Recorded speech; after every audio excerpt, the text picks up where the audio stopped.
اور بھائی اللہ نے کب کہا ہے کہ مجھے تمہاری نمازیں چاہیے؟ اللہ تو کہتا ہے تمہیں تمہارے لیے نمازیں چاہیے. اور نماز کو اتنا کیجول بنا لیا انہوں نے. صحیح مسلم کے اندر حدیث ہے، آپ صلی اللہ علیہ وآلہ وسلم نے فرمایا بندے کے کفر اور اسلام کے درمیان فرق ہی نماز ہے. جو نماز پڑھتا ہے وہ مسلمان ہے، اور جو نماز نہیں پڑھتا وہ پاکستان کے شناختی کارڈ میں مسلمان ہے، اللہ کی ڈیفینیشن میں وہ عملاً کافر ہے. صحیح مسلم انٹرنیشنل نمبرنگ کے مطابق 246 نمبر حدیث ہے. آپ جا کے پی ڈی ایف کھول لیں، اسلام 360 میں جا کے 246 نمبر حدیث صحیح مسلم کتاب الایمان چیپٹر میں کھول کے دیکھ لیں کہ بندے کے کفر اور اسلام، شرک اور اسلام کے درمیان فرق ہی نماز ہے. آپ بے شک اپنے آپ کو مسلمان کلیم کرتے رہے، لیکن وہ شناختی کارڈ والا مسلمان ہے، نکاح طلاق والا مسلمان ہے، اس کا جنازہ بھی پڑھ دیا جائے گا، پیدا ہوگا اذان بھی دے دی جائے گی. اللہ کے حضور وہ مسلمان نہیں ہے، وہ بس کلمے کا ہی ہم احترام کرتے ہیں، ادروائز تو عملاً کافر ہے وہ. اسی طریقے سے جامعہ ترمذی میں حدیث ہے، سنن نسائی کے اندر حدیث ہے، سنن ابن ماجہ کے اندر حدیث ہے کہ آپ صلی اللہ علیہ وآلہ وسلم نے فرمایا جس نے نماز چھوڑ دی گویا اس نے کفر کیا. من ترک الصلاۃ متعمدا فقد کفر. اب اس سے زیادہ اور کیا سخت بات کی جائے کہ کسی کو یقین آئے کہ جس نے جان بوجھ کے نماز چھوڑ دی اس نے کفر کیا. اب جان بوجھ کے یہ نہ سمجھیے گا کہ میں بال بچیاں دے کمائی کرتا رہنا تھا، مجھے ٹائم نہیں ملتا. جان بوجھ کی ڈیفینیشن بھی نبی علیہ السلام نے بخاری اور مسلم میں موجود ہے کہ اگر کوئی شخص بے ہوش ہو جاتا ہے یا سویا رہ جاتا ہے، یہ دو آپشنز ہیں، یا تیسرا آپشن ہے وہ بھول جاتا ہے، تو جیسے یاد آئے اسی وقت وہ والی نماز پڑھ لے.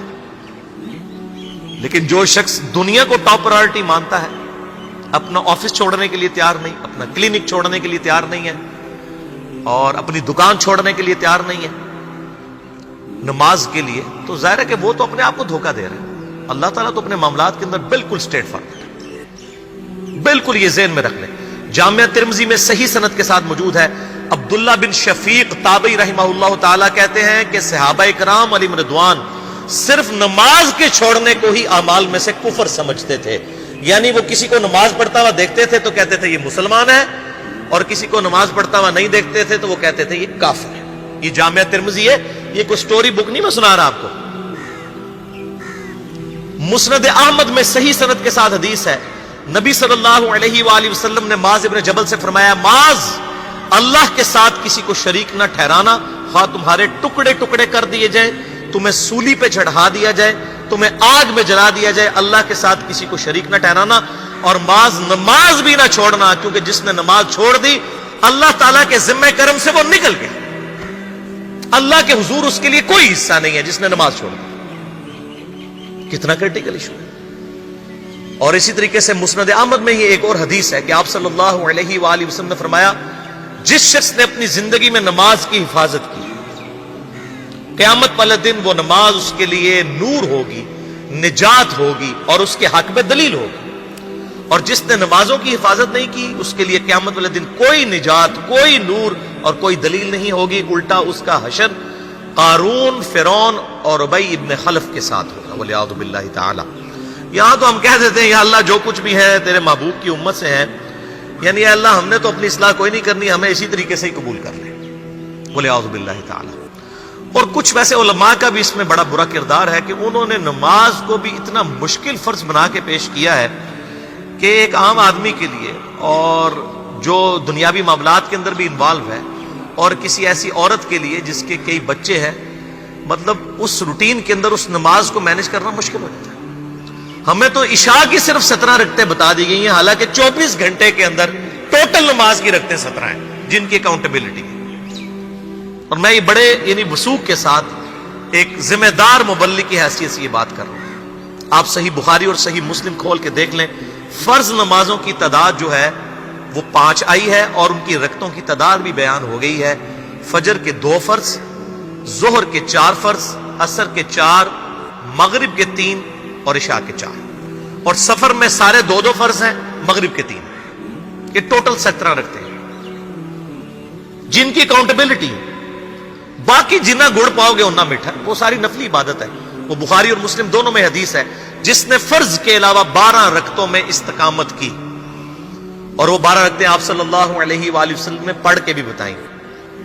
اور امہات المومنین میں سے سیدہ عائشہ نے، سیدہ ام سلمہ نے، سیدہ ام حبیبہ رضی اللہ عنہن نے روایت بھی کی کہ 2 فجر سے پہلے، 4 ظہر سے پہلے، 2 ظہر کے بعد، 2 مغرب کے بعد، 2 عشاء کے بعد. یہ 12 سنت موقدہ، جس نے یہ پڑھی اسے جنت میں محل ملے گا. اگر کوئی نہیں پڑھتا تو گنہگاری والا معاملہ کوئی نہیں ہے. اسی طریقے سے اس کے علاوہ ایک اور وطر کی نماز ہے جو سنت موقدہ ہے. وہ سیدنا مولا علی رضی اللہ تعالیٰ عنہ علیہ السلام کا قول ہے کہ وطر سنت ہے، سنت ہے، سنت ہے، مگر اسے مت چھوڑو.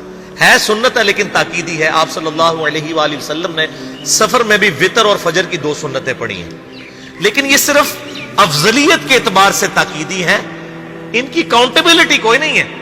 البتہ یہ ضرور ہے، سنن ابی داؤد میں ایک حدیث ہے کہ جس کی قیامت والے دن فرضوں میں کوتاہی نکل آئے گی تو اللہ تعالیٰ فرمائے گا میرے بندوں کی جو نفلی اور سنت عبادت ہے اس کو تول لو اور فرضوں کے ایکویلنٹ قبول کر لو.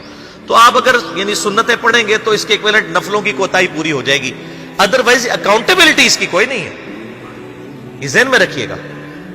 صحیح بخاری اور مسلم دونوں میں حدیث موجود ہے. ایک صحابی آئے، انہوں نے کہا یا رسول اللہ صلی اللہ علیہ وآلہ وسلم میں جنت میں جانا چاہتا ہوں، مجھے کوئی شارٹ کٹ بتا دیں. آپ صلی اللہ علیہ وآلہ وسلم نے فرمایا اسلام لانے کے بعد نماز، فرض نماز کو قائم رکھ. پھر فرمایا فرض زکوٰۃ ادا کر، فرض روزے دے، روزے جو ہیں وہ ان کو ادا کر اور روزے رکھ. حج اس وقت فرض نہیں ہوا تھا، وہ زندگی میں ایک بار ہے. تو اس نے کہا یا رسول اللہ صلی اللہ علیہ وآلہ وسلم جتنا آپ نے مجھے بتایا نہ میں اس میں ایڈ کروں گا نہ اس میں سے کوئی چیز مائنس کروں گا. اور یہ کہہ کے وہ چلا گیا. آپ صلی اللہ علیہ وآلہ وسلم نے فرمایا اگر کسی نے کسی جنتی شخص کو دیکھنا ہے تو اس کو دیکھ لو جو یہ کہہ کے گیا کہ میں فرض نماز سے زیادہ کوئی نماز نہیں پڑھوں گا، صرف فرض روزہ ہی رکھوں گا، فرض زکوٰۃ ہی دوں گا. اب روزہ اور زکوٰۃ میں تو ہمارے علماء کو اور عام پبلک کو بھی جو دیندار لوگ ہیں ان کو ہضم ہوتی ہے کہ کوئی شخص یہ نہیں کہتا کہ بھئی پیر اور جمعرات کا روزہ. صحیح مسلم میں حدیث ہے کہ آپ صلی اللہ علیہ وآلہ وسلم کے نفلی روزوں کی یہ روٹین تھی. کوئی آپ کو یہ نہیں کہے گا کہ جس نے جمعرات اور پیر کا روزہ نہ رکھا اس کے رمضان کے روزے ہی قبول نہیں ہوں گے. کوئی کہتا ہے؟ کیونکہ ان کو پتہ وہ نفلی ہے. اسی طریقے سے زکوٰۃ تو صرف 2.5% ہے نا، باقی تو نفلی صدقات ہیں جتنے مرضی دیں. کوئی شخص نہیں کہتا کہ نفلی صدقہ نہ دیا تو آپ کی زکوٰۃ بھی قبول نہیں ہوگی. الٹا یہ کہتے ہیں وہ بس جی زکوٰۃ دے لو تو باقی سارا مال پاک ہے.